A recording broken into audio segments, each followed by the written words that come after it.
it's just a method of really determining what is your vision in 10 years, 3 years, 1 year, and putting it on paper in detail and, putting that plan together. How are you going to achieve each of those, and how that 1 year is going to set you up for the 3 year, and that 3 year is going to set you up for the 10 year, and so forth. So it's really dives deep in there.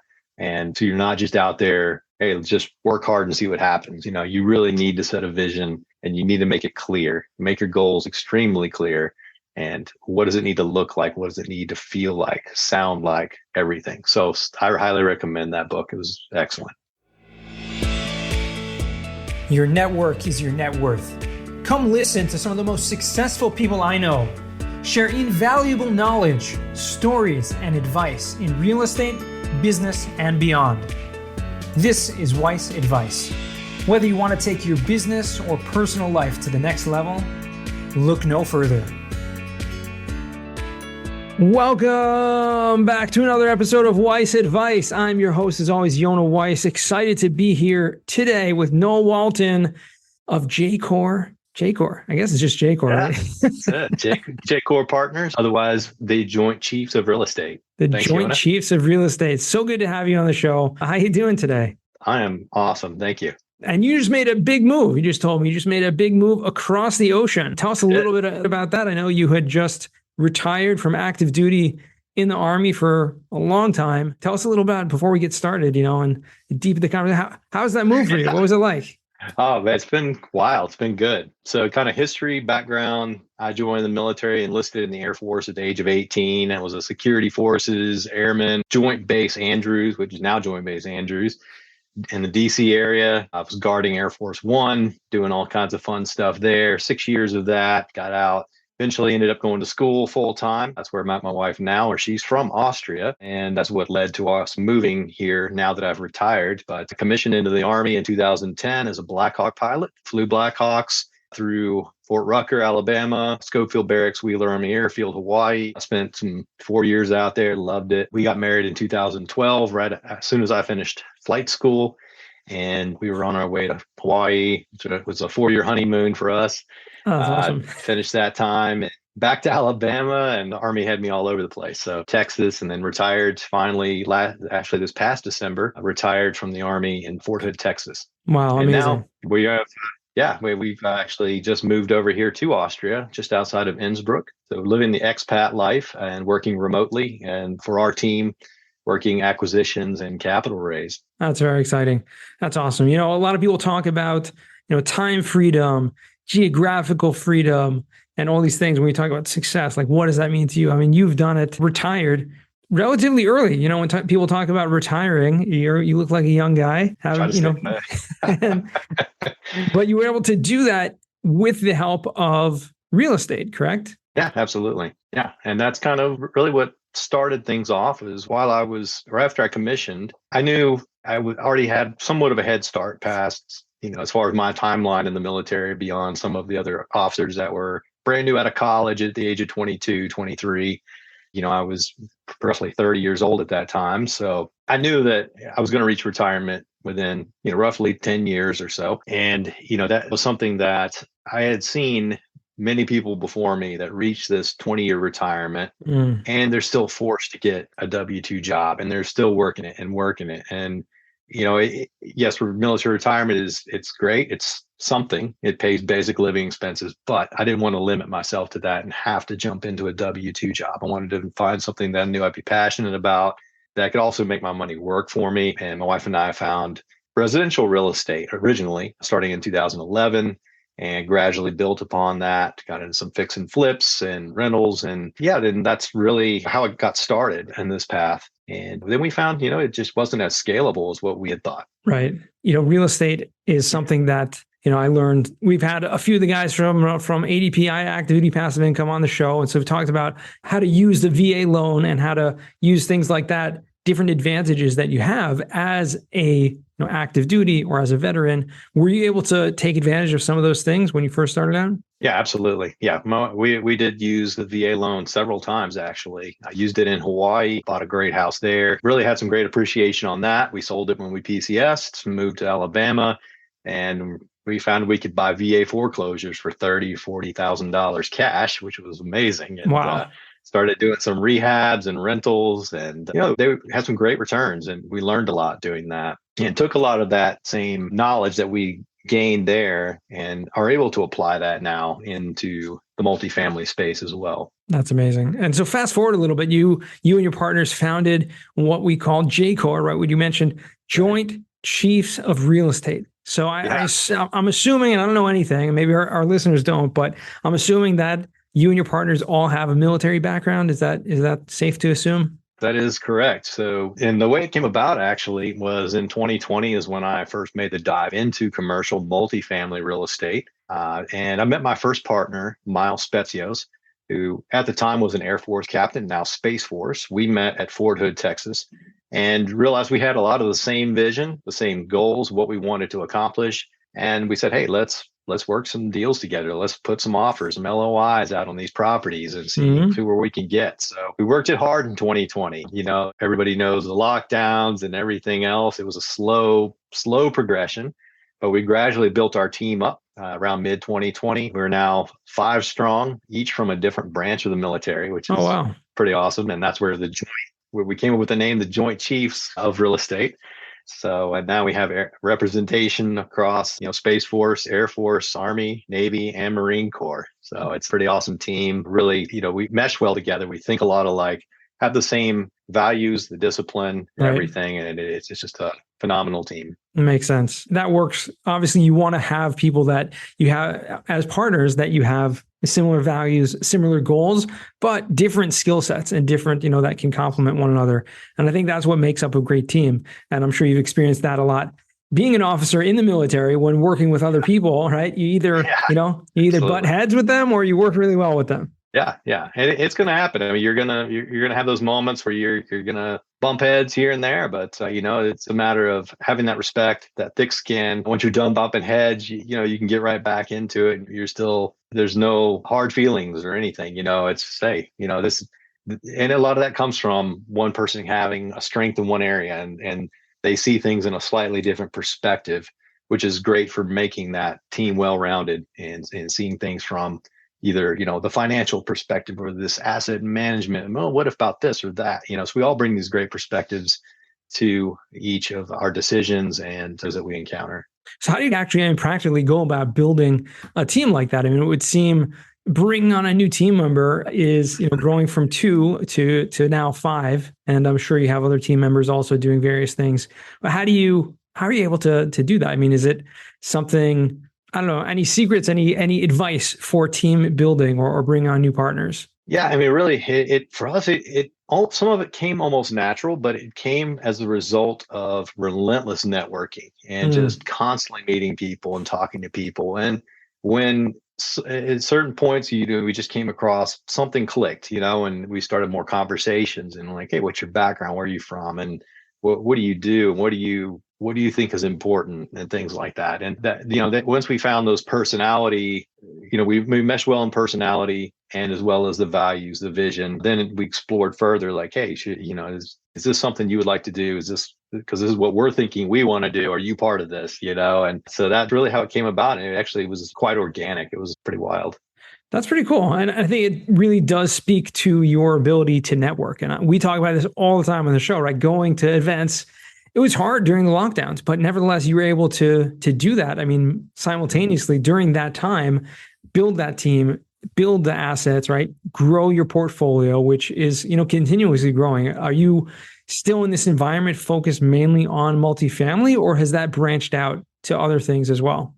Right now, the focus is still multifamily. So we're still keeping our, a very well-focused effort toward multifamily. We are, we've made the discussion of should we move into other asset classes, and at some point in the future we are open to that. But right now, right now multifamily is where we want to continue driving deep, getting to know our markets, getting to know our asset class, and then gradually over time with the right connections, maybe the right sponsors who have the experience, whether it be in development, mobile homes, self-storage, whatever the case is, we're open to GP or partnering on deals like that. Yeah.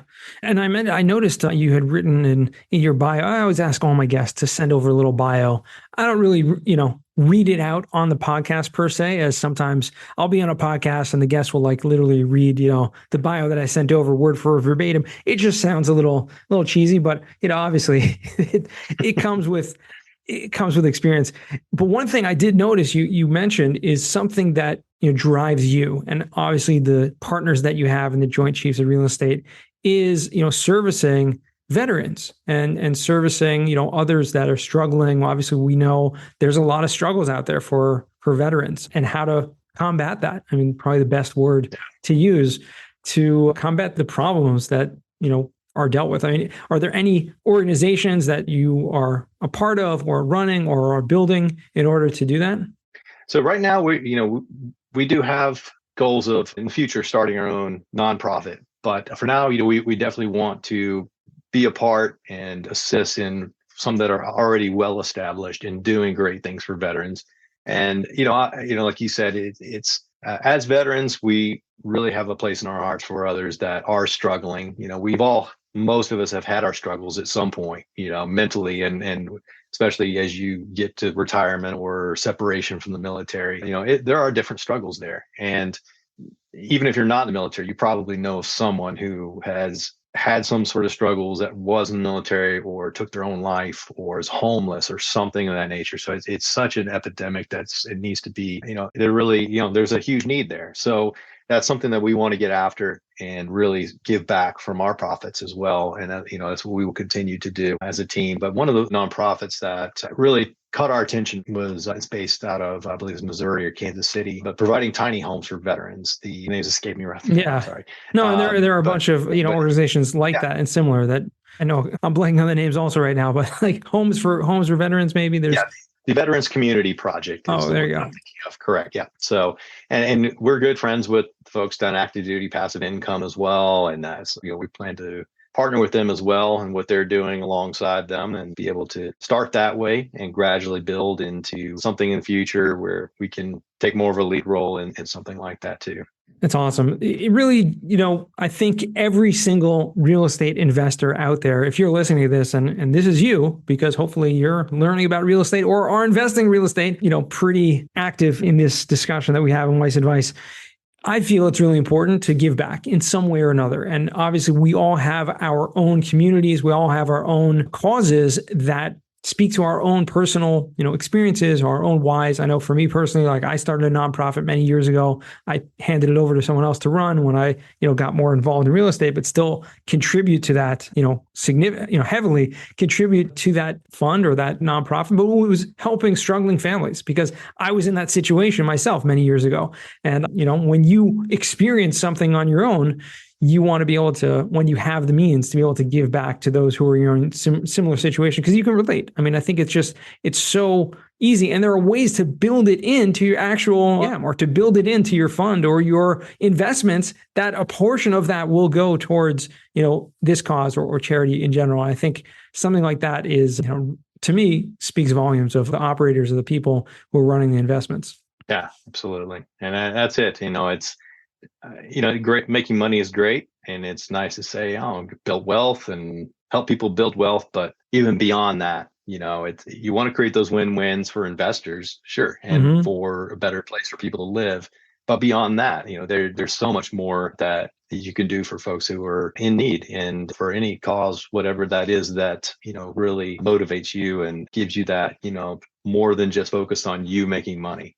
Absolutely. It's such a great option to have to be able to give back to others. Yeah. I mean, we all have a why. We all have this driving passion inside of us that we're thinking about, something that is pushing us to achieve our goals. And has that? I mean, what would you say, not to put you on the spot, but you are on my podcast. So I do ask the questions. What's your why? What's driving you? I mean, we did speak about, multifamily. We spoke about, helping the veterans, but is there anything beyond that that's really helped you to achieve this financial and geographical freedom in such a short amount of time? Yeah, I mean, some of that's part of it is, obviously my family is the number one why, and being able to create options for my family, the time freedom, the location freedom, and to teach my children that you don't have to fall into, I need to be in a W-2 job. Not that that's a bad thing or not an honorable thing. Obviously, there's much to be learned as an employee, even as a young man or woman, teenager growing up, build skills and, to learn that discipline and work ethic. But to learn to think beyond that, and how can I be more? How can I give more? And I can't give more if I'm not going to become more and produce more, bring more value to the world. And that's one thing I want to do for my children, and give them that knowledge and give them a good starting point for that. And then as well, just continuously grow, create more opportunities for investors, create more value, and really just be able to give back as many ways as I can. That's awesome. So many important things there. And each of us has those things inside of us and outside of us that push us to become better and to become great. I mean, I'm just impressed that you're able to, do this remotely, investing in, and I believe, if I'm not mistaken, you guys invest in the Midwest, correct? Is that your main focused markets? Yeah, so Texas has been our primary focus since the beginning. We have gotten into Ohio and Pennsylvania deals now, but we are looking at other markets and, just doing the market research to expand into more, but that's where we're at currently. Gotcha. Okay. So, I mean, what's like one of the prime, focuses you're looking at when bringing or targeting new markets? For us, it needs to be obviously a growing market. So there needs to be job growth, income growth, population growth. Those are your foundationals, and if you have those, there's that constant demand for housing. There's going to be people with jobs can afford to pay the rents, and that's what you want, is that constant demand there. It's easy to get caught up in the hype of certain markets, so you also want to look at the historicals. What are crime rates looking like, things like that. So we take into account a lot of different factors, but those three main are the number one drivers, obviously. So for sure. That's it for us. Yeah, sure. I mean, Texas is ever expanding, so you can never go wrong with Texas. No matter how many people move there, it just keeps growing and growing and growing. So I'm sure there's going to be like another market. You talk about the Dallas, Fort Worth, right? Houston, and then you have Austin, San Antonio. These like huge markets, and they're all continuously like on top of every list, in terms of job growth and population growth. But I'm surprised there aren't more cities in Texas that, are kind of sprouting up or people are gravitating towards. Yeah. And there are some smaller secondary, tertiary markets that, within close distance to these major hubs. Mm-hmm. And those are definitely going to experience that growth as well. And that's a lot of areas we're looking at too. And we own one property in Killeen, Texas, and right outside of Fort Hood. And it is right in that I-35 corridor between Austin, DFW, in that area. So, it's not as popular maybe, or doesn't stand out as much. And it is a very high military population and military contractors, things like that. But it is also a post that is very much well established. And with the number of, with our experience there, having been stationed there, there's obviously a lot of units there that are major hubs. So throughout the history of that post, it's never restructuring, whatever. They've always gained more units, and there's never been a talk of that post ever moving. So we, for us, we're comfortable with that area. There's many people who say, hey, it's a one-horse town, I wouldn't invest there. But I think it's going to see a lot of growth, and I don't foresee from my experience that post ever going anywhere. Interesting. But just kind of, for us, that experience in that market. So there's others in Texas that are, secondary, tertiaries. I guarantee in 10 years we'll be moving up to more secondaries into primaries, or tertiaries into secondaries. Yeah. I mean, these are great places to invest in. I mean, think about the secondary, tertiary. They have some risks at this point, but like you're saying, real estate is a long game. So if you invest now, in 10 years, you may be betting on something, and I'm using the wrong word, betting, but you're investing in something that has a lot of potential for growth. But I like what you said there about the, the military base and having, active duty members as your tenants, I think, and military contractors and things like that. When you know of a military base, that's not going anywhere, and you're going to have, those tenants, that's a probably good tenant base to have. I mean, there are plenty of cities like that around the country or around your markets. So just a suggestion, for myself, kind of mental note, when you're looking at a market and there's a very, close in proximity military base, do a little research on that base in terms of the history of it, in terms of how it's been growing, and you may very well have a great opportunity for growth in that market. Yeah, absolutely. Yeah, because even if it's not the active duty soldiers, there's the retired soldiers, the former soldiers that have retired. They stay there locally. They get jobs on post.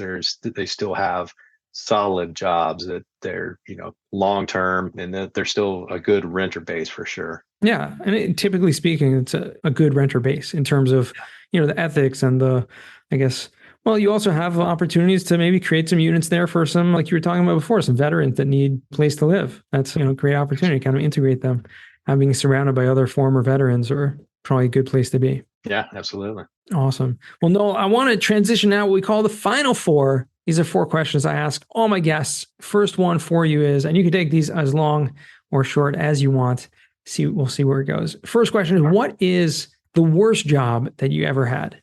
All right. So going back to my high school days, I grew up in Alabama, actually, and it may not sound like it now, but I grew up somewhat in the country and not far from a Christmas tree farm. And I got a job there over a late summer, early fall time frame as they were gearing up for Christmas. And there was a recent hurricane that had just hit, and a lot of their trees that were growing had been knocked over. And so my job was to go in and straighten all the Christmas trees, pound the dirt back around them, get them, put a stick up and tie them up, and hours and hours of that every day, getting your arms scratched up in the sweltering heat of South Alabama, the humidity there. That was, it taught me good work ethic, and it's just it's only as bad as you make it, I guess, but probably is.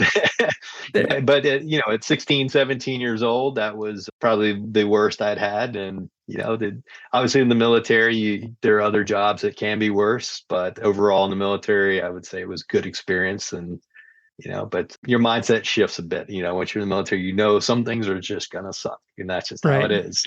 But that's, I would say, starting off, it was bottom of the barrel, and just get out there and straighten these trees. And that's always the case, right? Yeah, it was probably one of the first ones that really got that physical challenge, and really got me in that mindset of working hard and getting the job done. For sure, and it's usually one of the first jobs I find that are some of the worst jobs that we have, because we learn pretty quickly like what not to do, right?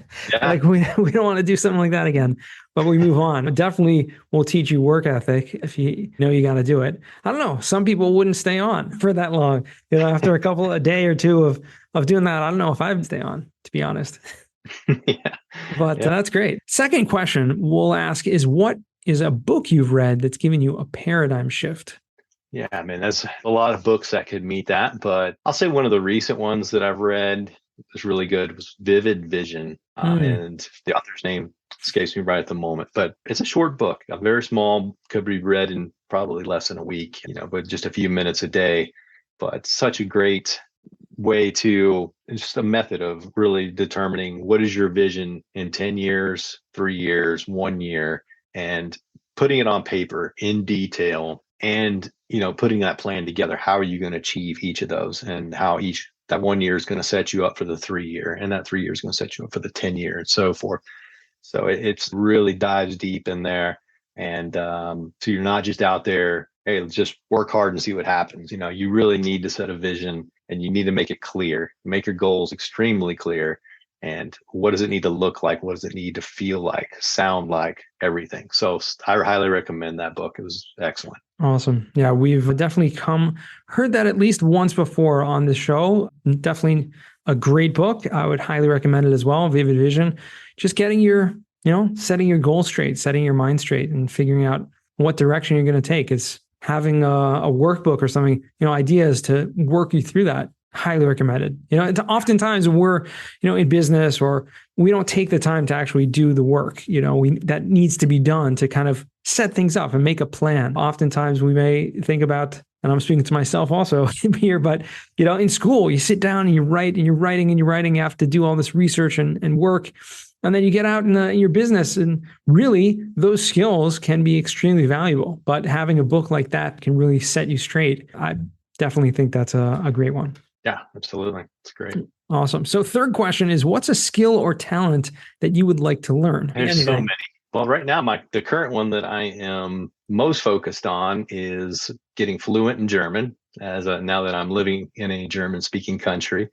So I can get around pretty well, but I'm working toward a full fluency, as well as the dialect here for the Tyrol, Austria, is very different than the proper German that most Germans speak. So that's almost like a second language in itself. So those are the ones I'm focused the most on right now. And getting after that. And I've been doing a lot of road cycling as well. So that's keeping myself in shape with, low impact, but high intensity exercise here in the mountains has been fun. Yeah, that's awesome. And that's incredible. I mean, I think it's really important and probably the best way to do it is like you've done. You've immersed yourself. You are living there. What I would suggest is don't rely on a crutch of any kind of, just surrounding yourself with other English speakers. If there are them, just, push yourself, because it will get easier. You'll continue your English speaking on, podcasts and talking with investors and partners and all that kind of stuff. But with your kids in the home and stuff like that, if you can, immerse them. Well, keep them speaking English, I would say, because they'll learn German. Exactly. And that's what we do. I speak English with our children. My wife speaks German with them. So they're very bilingual. I mean, that's great. Very smart. So the kids soak up languages so quickly. 100%. For sure. Absolutely. Well, that's awesome. Well, good for you. I hope to check back and maybe we'll have a German conversation sometime. That's great. I speak a little bit, a different dialect. Fourth and final question is, what does success mean to you? For me, success is really just like we talked about earlier, that the time freedom, location freedom, not having to worry about, hey, how much does that cost? Or, hey, if we want to go, let's go on a vacation next week. Okay, can we, is there anything else on the calendar? Okay, well, we're good, or we can move this, or, have some of that freedom. Obviously, there's always going to be some of that calendar deconfliction, but, really having the freedom where I don't have a boss to say, you have to be at work on these days. Yeah. And hey, look, family, kids are out of school. Let's go do this. That's a lot of it. And, just like you said, being able to give back, being able to govern our lives, be able to do what we want as a family. And for us, that's really it. That's awesome. That's really what it's all about. I love that perspective and appreciate you taking the time with us today. Noel, where can our listeners find you or reach out to you if they want? So you can reach out to me. I'm Noel at JCOREinvestments.com. You can check out our website as well, JCOREinvestments.com. We have a great learning center on there. If you want to set up a call with me, learn more about us and our investments, there's a link there on our website, a Calendly link. You can go on, find out what time is available and sign up. And happy to connect with anyone, and love talking about this business, love talking about our team.